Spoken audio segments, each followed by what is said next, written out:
All pretty in pink, aren't we? But we are a bit of old school beauty.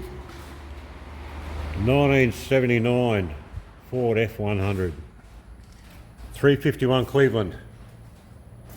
And been tasked with building from the headers to the rear in something to sound growly but not over the top. It's not going to be a show car.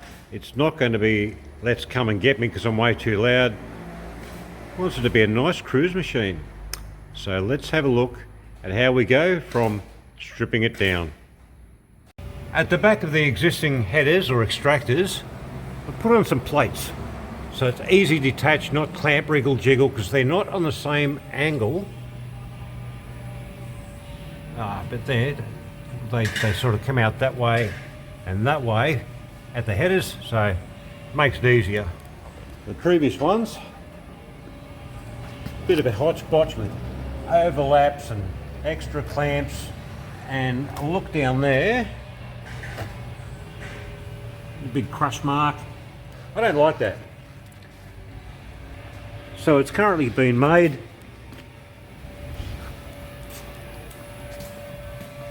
And over here it's being prepared, cleaned with acetone in readiness for high temperature exhaust paint to go on to protect it. Whenever there's welding, aluminium coating is burnt off and it's the first thing that's going to rust. Not here.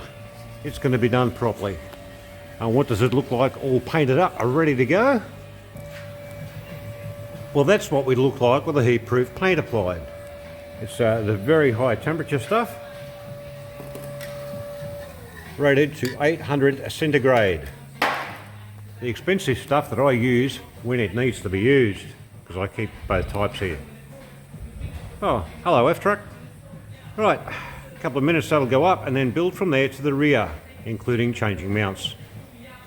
Well, the work on the Ford has continued and is now completed, with new mount very similar to the original one up there in the factory position.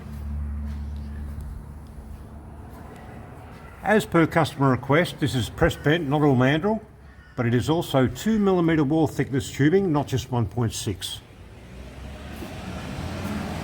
The proper mushroom headed mount has been used there to stop it going through the new rubber, which is the same as off the Boss 260s. Free flow, muffler, stainless chainmail in there to protect all the fiberglass. Detachable, so you got to do any work around here, you simply undo there, up there, undo there. It is braced together. Drop this out, there's your transmission, cross member, anything you need. The extractors are okay. I don't particularly like where they are, but hey, it's an F-Truck. They never fit very well, but it is suitable. Not running particularly well. Also column automatic. I'm not going to be starting it up when it's up in the air. I have seen numerous F-Trucks and early Ford Falcons, column automatic, happily idling away there in park or neutral, usually when they're in neutral, and the weight of it and a bit of age, and they go, I'm in drive, off the hoist. Not going to happen here. I'll get it down on the ground. Let's see what this 1979 Henry sounds like, eh? Have a listen.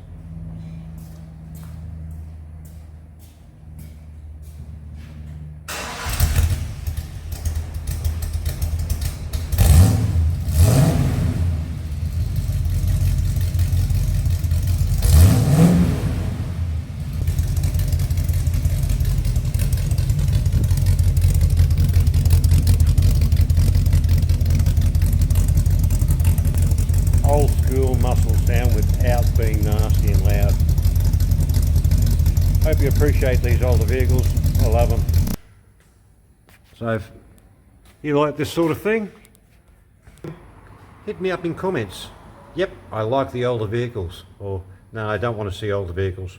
Let me know what you think. Doing an honest day's work for an honest day's pay. That's what I'm here for in Maryborough, Queensland. So please, if you're not already subscribing, subscribe. Or if you're on Facebook, following, please follow. If you're not already doing it, hit that little follow button. Both of those options cost you nothing. Thanks very much.